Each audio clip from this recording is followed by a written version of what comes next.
Théodore, perspective républicaine, je dirais qu'elle est née avant juste les élections législatives locales, du moins. D'ailleurs, on l'a mis en place dans le cadre de notre apport, de notre contribution personnelle pour soutenir la liste de Benno Bokk Yakaar à l'occasion des élections locales passées, puisqu'on n'avait pas eu la possibilité de participer sur les listes. Alors, comme étant membre de l'APR, étant membre aussi de la coalition Benno Bokk Yakaar, nous avons jugé opportun d'apporter notre touche, notre apport personnel pour la victoire de la coalition Benno Bokk Yakaar. Donc, perspective républicaine est née bien avant les élections locales. Aujourd'hui, quel bilan faites-vous de ces élections locales justement? Alors, c'est la raison pour laquelle aujourd'hui nous sommes réunis. Nous avons convié l'ensemble des responsables du bureau du mouvement Perspective républicaine pour faire un diagnostic global sur ce qui s'est passé lors des élections locales. Et comme je l'ai dit auparavant, il s'agit juste des problèmes de réglage en interne qui nous ont valu cette défaite. Parce que je pense qu'au niveau des responsables, il y a eu quand même à un moment donné de la négligence peut-être. Ils l'ont compris, ils l'ont avoué. Je m'en réjouis aussi parce qu'un bon leader, il faut chaque fois savoir tirer les erreurs pour pouvoir en tirer les conséquences pour les échéances futures. Alors, ce qui s'est passé aussi, il y a eu trop de frustration, tout le monde l'a remarqué, au niveau de la conception des listes, un peu partout. En même temps, il y a eu des listes parallèles dues par cette même frustration. Donc, en gros, cette somme de frustration s'est traduite naturellement par une défaite. Et si vous faites le calcul, le diagnostic total profond, on va se rendre compte en réalité que Benno Bokk Yakaar reste toujours majoritaire dans le département de Guédiawaye, compte tenu des listes parallèles qui ont joué en notre défaveur. Quelle est l'alternative si l'on sait que le temps est compté, vous êtes à presque 3 mois des législatives? Aujourd'hui, je le disais tantôt, on était en train de voir cela en interne. Parce qu'on a vu que le président avait déjà dépêché des délégations un peu partout dans les différents départements du pays, notamment à Guédiawaye. On a noté la présence de Madame le ministre Mimi Touré. Mais comme je l'ai dit toujours, on n'a pas eu encore l'occasion ou la chance d'être convoqué dans cette rencontre. Ce qui n'est pas, à mon avis, normal. Parce que je pense que quand on est dans une démarche d'unifier, quand on est dans une démarche de rassembler les forces de réconciliation, de concertation, il faut quand même associer toutes les forces vives. Il faut de manière naturelle appeler tout le monde pour aller ensemble vers l'essentiel. Mais j'ai quand même remarqué que de manière arbitraire, une première fois on l'a fait lorsque le ministre, Madame Mimi Touré était là, il y a eu encore une rencontre interne au niveau de Golfe Sud. Ils ont fait la même chose. Alors, raison pour laquelle on s'est réunis aujourd'hui pour faire le point sur ces questions-là. Parce qu'en toute réalité, en toute objectivité du moins, Perspective républicaine reste un mouvement pour le président de la République. Nous avons décidé de le monter pour éviter de disperser les forces parce qu'on a senti une certaine léthargie. Et à un moment donné, des responsables se sont égarés même parce qu'ils n'étaient plus concernés par ce qui se faisait. Alors, donc pour juguler un peu ce problème et puis un peu soutenir nos responsables sur la coordination du département, nous avons pris la responsabilité et la décision de monter la structure pour au moins contribuer de manière personnelle, mais aussi essayer de maintenir les militants, massifier le parti, mais aider le président sur la communication et puis sur la gestion du pouvoir en général. Mais malheureusement, comme je l'avais dit tantôt, de manière volontaire. Je ne sais pas c'est quoi la raison et j'aurai l'occasion certainement de m'en ouvrir au coordonnateur départemental parce que s'il s'agit de problèmes politiques, je ne pense pas qu'on en ait. Il n'y a pas de problème personnel à notre niveau, mais je crois que Perspective républicaine reste une force réelle politique qu'il faut considérer. On est membre du parti et je trouve pas du tout normal que des choses se fassent ici à Guédiawaye sans pour qu'autant on nous associe. La réalité des élections a montré aujourd'hui que les populations nous imposent une alternance générationnelle. Il faut prendre en compte cet aspect. Nous sommes encore jeunes, nous sommes très proches des populations, nous avons des propositions à faire. Il va falloir considérer ces forces de proposition pour aider le président de la République dans le travail de rassemblement de sa famille. C'est la raison pour laquelle nous avons décidé, à partir de maintenant, de nous en ouvrir au coordinateur départemental, mais aussi de saisir le président de la République. Personnellement, je pense que nous allons le saisir pour lui faire part de notre amertume, de notre réalité, de ce qui ne nous plaît pas dans le parti, du fait qu'on nous met à l'écart tout le temps. On peut comprendre qu'il peut y avoir des problèmes, mais je pense qu'il faut les régler pour avancer. Il faut avoir un esprit de dépassement, il faut avoir vraiment une capacité de discernement pour pouvoir dépasser certaines situations. Et on sait à quel point les législatives comptent pour le président de la République. Nous voulons lui offrir une majorité écrasante à l'Assemblée nationale.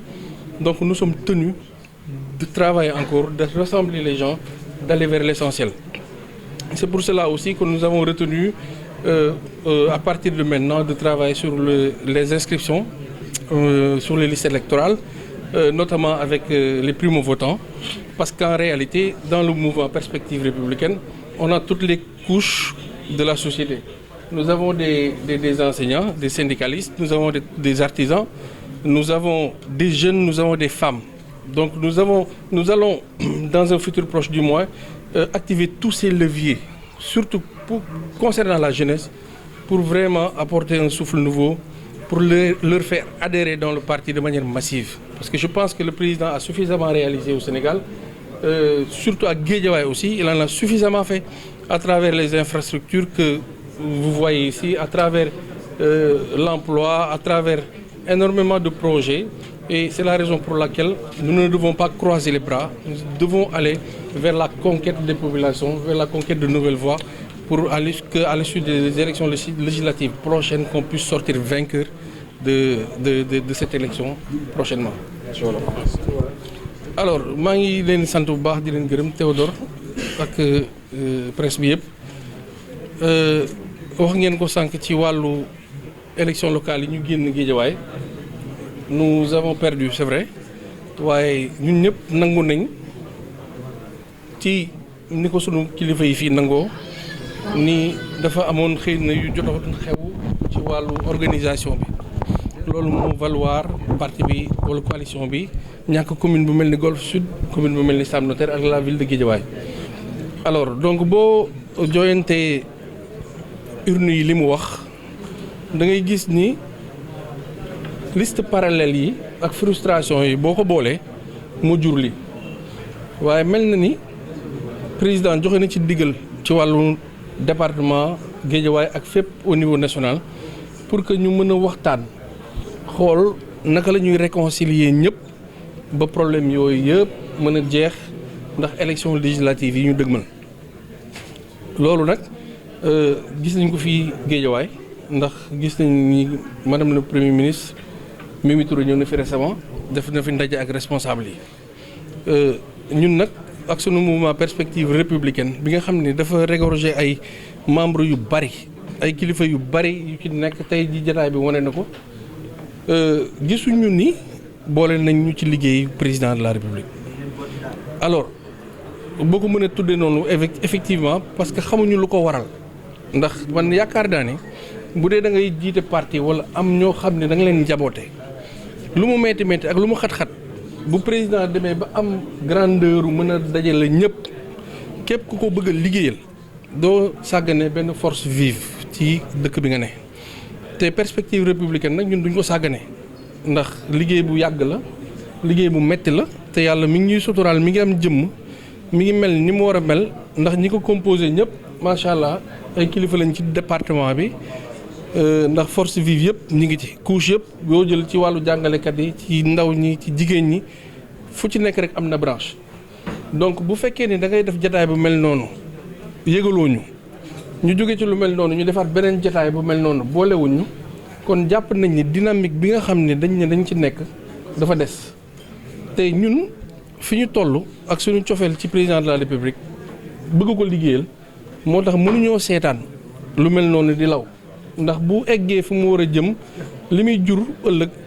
du sotti lu raw li xewoon ci élection locale yi dina xewat te politique nag kenn jarul xeeb ki am cër ndombal tànk ki am poste bokkul sax ak ki amul waaye kenn jarul xeeb ndax ñoom ñëpp boo boolee seen somme moom mooy indi ndam ci li ñu bëgg. ba tax na ñu jàpp ni dinañu saisir Aliou Sall le coordonnateur départemental man personnellement dinaa ko saisir ndax yaakaaruma ni am nañ benn jafe-jafe ndax sunu mag la mooy coordonné parti bi waaye laaj ko lu tax ñun perspective républicaine wala man Bakary ak ñi ma àndal associé wuñ ñu ci liggéeyu jëmal kanam parti bi wala coalition bi.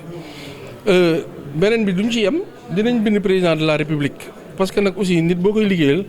da nga koy dimbali pour que muy gis ndax élection locale yi bëri na ci lu ma alerté waaye dégguñu ma wala mën nañ ma dégg te tàng xam lu ma ndax pour man nekk ci liste terewul nga bokk ci ñàkk nekk ci liste terewul it nga bokk ci nekkuñu woon ci liste mais indi nañ suñu apport suñu touche personnelle ak ñi ma àndal ñëpp donc bu fekkee toll nañ ci situation boobu aujourd'hui ñuy def leneen ci beneen côté associé wuñu force bu mel nii macha allah day mel ni affaire bi dëgguwul waaw te comme ñun nag dañu bëgg dimbali président de la république duñ ci xaar kenn ñi ngi jël suñu matuwaay jël suñuy responsabilité aussi ndax nous sommes des acteurs politiques comme may ñu dara aussi tamit suñu temps bi ñu jël def ko ci mbir mi dañ koy respecté dinañ ko liggéeyal président de la république teg ko ci loxoom bu dee amuñu ñu ko mën a jël pour moom dinañ jublu ci inscription yi ndax notamment branche ndaw ñi nga xam ne ñooy primo votant yi ñu am branche bu am solo boo xam ne dañuy déterminant ci élection dinañ ci jublu incha allah ak suñuy moyen bopp fexe defal ko président de la république au nom de perspective républicaine waaye duñ ci yem dinañ fexe nu ñu mën a toppatoowee wàllu parrainage yi taxaw ci jël ci suñuy matuwaay bu ko defee buñ ñu ko jëlulul fii ñu mën a fexe yóbbu ko fañ ko war a yóbbu mais li gën te muy dëgg te ñu jàpp ni mooy defar mooy nañ ñu boole parce que ay ndaw bu ñu tollee ci digg jamono mu leer la ni yow ànd nga ak ñoom fukki at presque ñu ànd ak yow di jàng politique wala indi seen contribution de politique bu ñu amee fu ñu toll nga considéré moo gën a wóor ci parti parce que bu mel ni ñun bu amee ñeneen ak ñeneen yoo xam ni considéré wuñ leen wala dañ leen ñàkkal solo du jur lu baax ci parti loolu élection yi moo ko wane. élection yi moo ko wane moo tax tout le temps dama koy wax ndaw ñi nga xam ne dañu tollu génération te ñu bokk ci coalition bi nañ jël seeni responsabilité jël sa responsabilité mooy waral ñi nga àndal wala ñi la jiite jox la respect bi ñu la war a jox mais mënuñoo ñun dëkk bi am fu mu ñu toll ñu màggee fi yaroo fi am cër bu ñu fi am ba pare ñu ne dañuy toog di raser les murs mënut a nekk ay borom xam-xam lañ ñun ñëpp macha allah jàng nañ nous sommes des jeunes cadres am na fu ñu toll ci parti bi on est reconnu ici ak Guédiawaye le parti ñàkk ñu xam kon taxaw dëggal suñu bopp dafay doon li ñu mën a dimbali président de la république ndax ñi mu jox ndombal tànk wala ñii suñuy mag ñoom mënuñoo féete fépp ñun ñii ñoo mën a jël ay initiative def ay actes yu concrets pour que résultat positif mën a am au bénéfice du président de la république loolu nag maa ngi koy ànd ak kilifa yu bëri ci département bi te wax dëgg yàlla perspective républicaine bi mu juddóog léegi ci ñaari weer la toll waaye yàlla dogal na ni mi ngi màgg macha allah mi ngi nekk ci yoon macha allah ñi ngi def ay action ñu ngi jublu ci liggéey bu am solo te mucc ayib boo xam ne suñu yéene yëpp mooy ñu jagleel ko le président de la république